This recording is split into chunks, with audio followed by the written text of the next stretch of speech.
will be very brief because I'm mindful that I'm standing between ADF personnel or former ADF personnel and ABIA, so it will be very brief. But I just want to focus our minds very quickly on some of the key recommendations that have come out during the day. And so I'm just going to really briefly touch on some key points of interest and recommendations.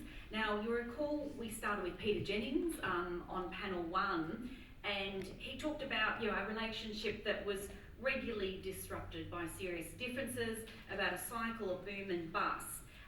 He said we're going to either hang together or hang separately with regard to strategic developments in the region.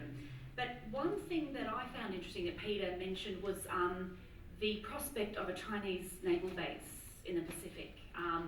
There are people in this room that have access to reports and intelligence documents that I certainly don't, but there was sort of obviously legitimate cause for concern there.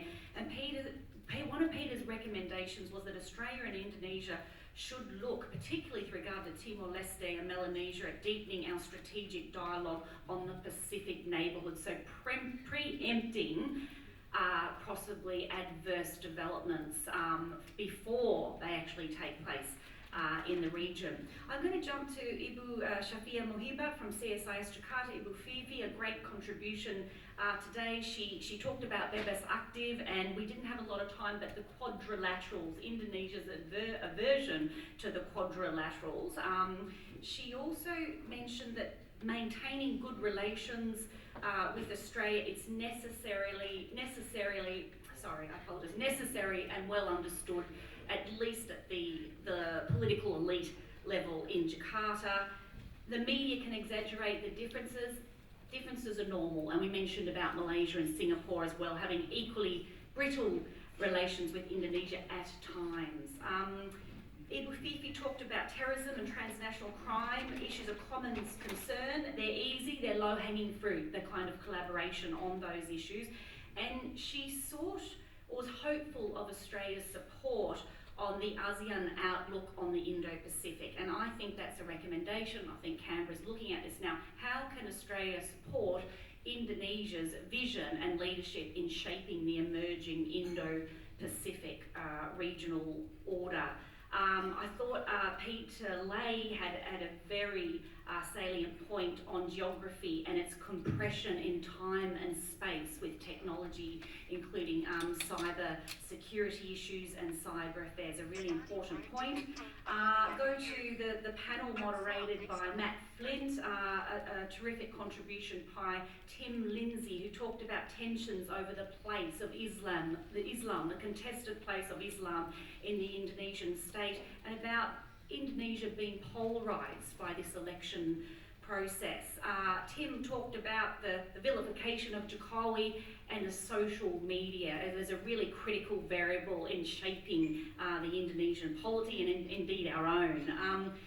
A less tolerant Indonesia potentially, Tim talked about, and possibly some trends towards some soft authoritarianism, but he concluded his comments that, so what does it all mean, Tim's analysis of Indonesian domestic politics, or the intermestic, the nexus between domestic policy and foreign policy, and he said not much, really. But he said economically we're missing in action, but he talked about the Australian government resetting the bilateral relationship, and certainly what Tim touched on at the revolving door of prime ministers. I think many of us have had that question in Jakarta, is the number of prime ministers and the continual coups at the head of Australian government is as a problem for Jakarta, and the need for a prime ministerial visit as quickly as possible. Tim mentioned about Indonesia rising, and I don't think Australians really understand the full implications of that. So I'll move on to the next panel, which was Professor Claudia Chu was the speaker, and we discussed about the issues of climate change and pandemics and natural disasters as being a concern for defence planners, but public policy across the board. It's complex, it's multi-sectoral, it's multi-dimensional, and she talked about not preparing for yesterday's war, but military strategy, looking into the future, and this is going to be an increasing concern or cause of displacement and security and conflict issues. Dicky mentioned about avian influenza and Australian assistance at the time. He talked about an opportunity for Australia potentially in reduced health support assistance from the US and perhaps Australia to fill that void. And I think Caitlin touched on an important thing, Professor Caitlin Byrne. Australia has a value proposition in the investment in the health security area. So I'll get to the final panel discussions and acknowledge the contributions of Andrew from 7th Brigade there about the potential for partnership around humanitarian assistance, disaster relief in third countries. And I know that's been discussed informally. I believe the ADF did provide some support during Cyclone Nargis in Myanmar to TNI deploying with strategic lift and logistics, but I think a lot of that goes on quietly behind the scenes, that kind of collaboration, and that's something to explore as well. Caitlin also mentioned about hooking into the regional conversation and the Blue Pacific for both Australia and Indonesia to do so with the Southwest Pacific.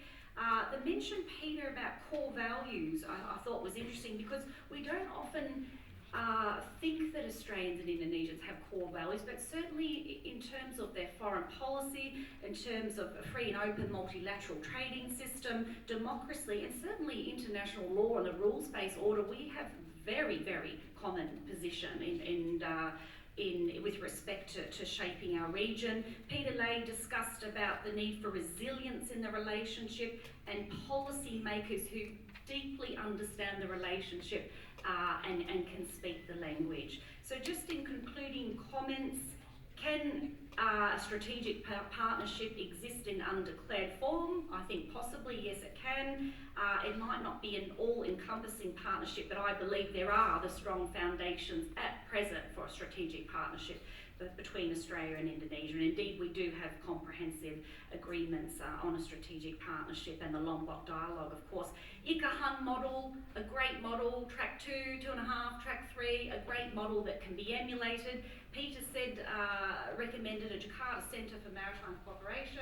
Ian whispered to me it's too late, the Singaporeans have got in.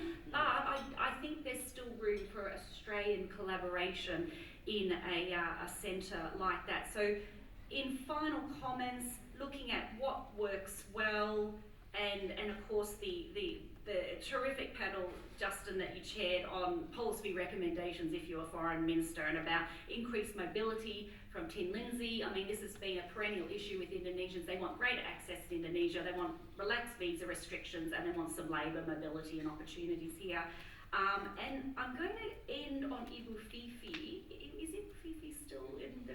She's up the back. So Ibu Fifi, I'm going to end on your comment because it's important, of course, we look at ourselves and we look at the Australian end, and the sense from Jakarta that they're getting mixed signals from Canberra with response to Australia's support for ASEAN and commitment to ASEAN, and that Jakarta would appreciate greater clarity on these issues. So I'm going to stop there. I think Michael has been assisting me with taking notes and recommendations. Thanks again to Rusi for the opportunity to chair a number of panels today, to Ian and Peter Matt, and thank you to a terrific set of speakers, panellists, and a terrific and committed audience that remain engaged. Thanks very much.